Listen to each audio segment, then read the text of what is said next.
दोस्तों, मेरा नाम है कुणाल कुमार और मैं डिस्कस कर रहा था WBCS मेंस का जो पेपर 6 है उसका मैं क्वेश्चन डिस्कस कर रहा था। अभी तक हम लोगों ने 50 क्वेश्चन डिस्कस किया था और हम लोग अब आगे बढ़ते हैं। चलिए क्वेश्चन नंबर 51। क्वेश्चन नंबर 51 क्या है? X and Y together can complete a piece of work in 12 days. Y and Z can do it in 20 days. Z and X can do it in 15 days. तो X, Y and Z together can complete it in how many days? अब देखिए, मैंने एक काम का एक unit बैठा दिया कि एक 60 यूनिट्स काम को ले लिया। ये 60 यूनिट्स काम का क्यों लिया? इसलिए लिया ताकि अगर मैं जब डिवाइड करूँ, जब एक दिन का काम निकालना पड़े तो मुझे इजीली एक फ्रैक्शन के साथ में डील नहीं करना पड़े। आप चाहे तो 30 यूनिट्स लीजिए, आप चाहे तो कोई भी एक मल्टीपल लीजिए। ये 60 ही क्यों लिया? ये 12, 20 और 15 का एलसीएम ले लिया ताकि एक मल्टीपल में आ जाइए। जब डिवाइड करें तो एक फ्रैक्शन के साथ में नहीं डील करना पड़े। अब आप 30 यूनिट्स लीजिए, 2 यूनिट्स लीजिए, 1 यूनिट लीजिए, आपका आंसर पे कोई चेंज नहीं आने वाला है। लेकिन आपने जब एक बार ले लिया ये यूनिट को तो लास्ट तक वही रखना है। अब देखिए, अगर 60 यूनिट्स काम को लिया है, x + y 12 डेज में करता है तो एक दिन में कितना यूनिट करेगा? 60 divided by 12, 5 units. y + z एक दिन में कितना करेगा? 60 divided by 20, 30 units. z + x एक दिन में कितना करेगा? 60 divided by 15, that is 4 units. तो आप देखिए, एक दिन का काम जब तीनों का प्लस करिएगा तो ये 2 बार x, 2 बार y, 2 बार z, मतलब 2 दिन का काम निकल गया। ये 12 यूनिट्स, 5 + 3 + 4, तो एक दिन का कितना निकलेगा? कितना काम होगा? 6 यूनिट्स। अब एक दिन का 6 यूनिट है और टोटल 60 यूनिट्स है। याद रखिएगा, एक बार जब आपने ले लिया 30 या 20 या 1 या 2, मैंने यहाँ पे 60 लिया है, तो लास्ट तक में आपको यही रखना है। ऐसा नहीं कि अचानक से आपने चेंज कर दिया यूनिट्स को, काम का यूनिट्स को। एक बार आप अपने मन से ले सकते हैं, लेकिन अब आपकी मर्जी नहीं चलेगी। जैसे आपने यहाँ 60 ले लिया तो यहाँ भी अब लास्ट में हमको 60 ही लेना है, क्योंकि काम का स्टैंडर्ड तो फिर सबके लिए एक ही रहेगा ना। अगर मैं यहाँ पे 30 अभी ले लूँगा तो ये तो आधा ही काम करेगा। एक बार जब मैंने 60 ले लिया तो 60 लेना है। तो 6 यूनिट क्या है? एक दिन का काम। तो भाई 60 यूनिट्स कितना दिन में करेगा? यूनिटरी मेथड लगाइए, 60/6, 10 डेज। तो ये देखिए ऑप्शन सी हो गया। चलिए आगे बढ़ते हैं। Question number 52। क्वेश्चन नंबर 52 क्या बोलता है? A/B = C/D = E/F = 1/2. Then 3A + 5C + 7E = 3B + 5D + 7F = अब देखिएगा, आपको लगेगा ये क्या रेशियो अचानक से पूछ दिया।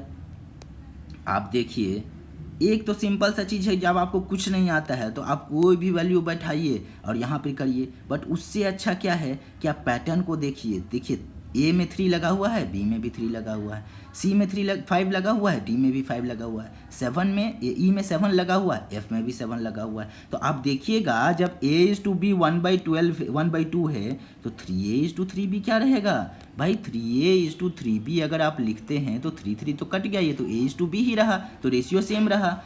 5C/5D क्या रहा? सेम रहा। 5E/5F क्या? 7E/7F क्या रहा? सेम ही रेशियो रहा। तो अगर आप देखिए, A/B = C/D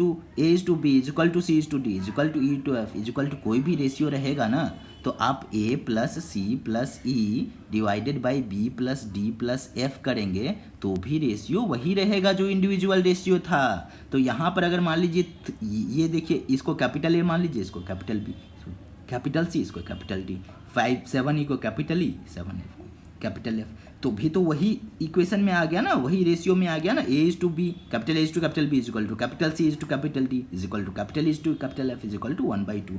तो capital A + capital C + capital E / capital B + capital D + capital F = 1:2 ही रहेगा ना, जो आपको पूछा है, जो ऑप्शन A है। अब आप बोलिएगा ये कैसे हो गया? अब आप देखिए कि वो कैसे आया, कि अगर आप A/B = C/D = E/F K ले लेते हैं तो A क्या होगा? A होगा BK, C क्या होगा? C होगा DK, और E क्या होगा? E होगा FK। तो A + C + E क्या होगा? BK + DK + FK। तो अगर आप K को कॉमन लेते हैं तो क्या आएगा? B + D + F, और इसको इधर लेके जाइए तो A + C + E / B + D plus F, ये क्या आएगा, ये के आएगा, जो कि सेम रेशियो था A/B = C/D = E/F। तो चलिए आगे बढ़ते हैं।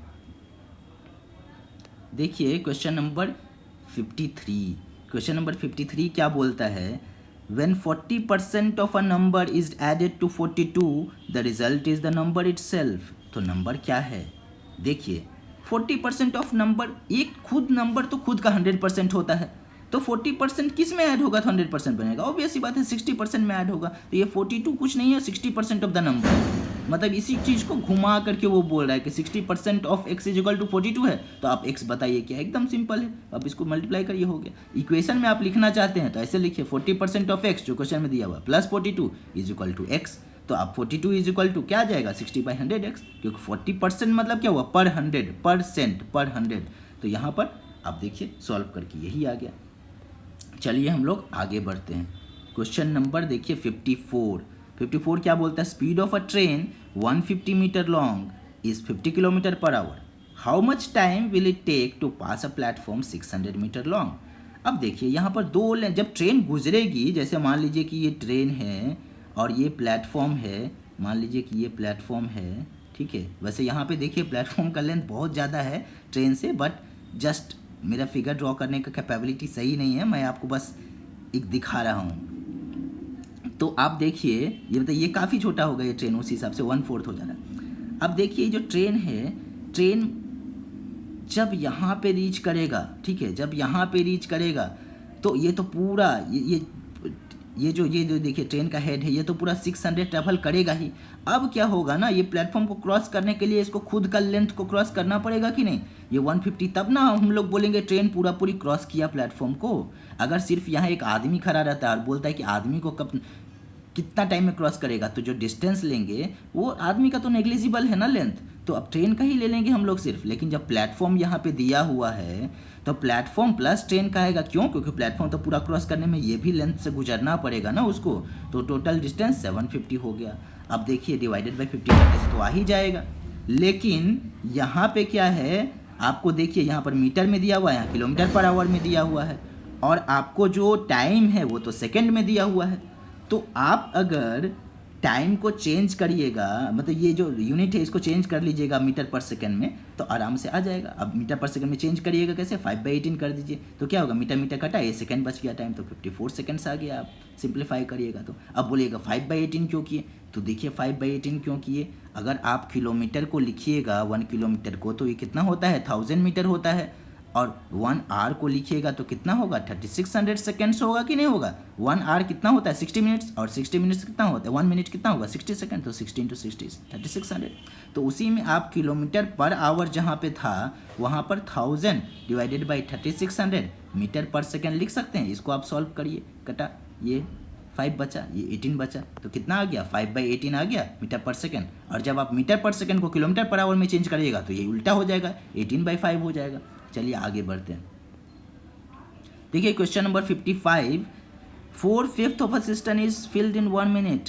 देखिए यहाँ पर फिर देखिए 60 सेकेंड्स में जब पूछ रहा है तो 4/5 जो है वो 60 सेकेंड्स में, आप मान लीजिए कि 5 यूनिट काम का मान लीजिए, तो 4 यूनिट कर दिया 60 सेकेंड में, तो 1 यूनिट कितना में करेगा 15 सेकेंड में करेगा, और 1 ही यूनिट तो बाकी है ना, अब 4 यूनिट जब कर ही दिया। आप ऐसे सोचिए 4/5 किया 1 मिनट में, तो 1/5 कितना करेगा 1/4 मिनट में, मतलब 15 सेकेंड में, तो 1/5 काम भी कितना लेफ्ट है 4/5 तो कर ही दिया है, वो 4 पार्ट कर ही दिया, 5 मतलब 5 पार्ट में से तो 1 पार्ट बाकी है, तो 1 पार्ट बाकी है तो कितना टाइम में करेगा, जितना टाइम में 4 पार्ट्स किया है उसका 1/4 टाइम में करेगा ना भाई, तो कितना होगा 15 सेकेंड्स होगा। तो चलिए आज हम लोग यहीं पे डिस्कशन को एंड करते हैं। Thank you very much, feedback ज़रूर दीजिएगा।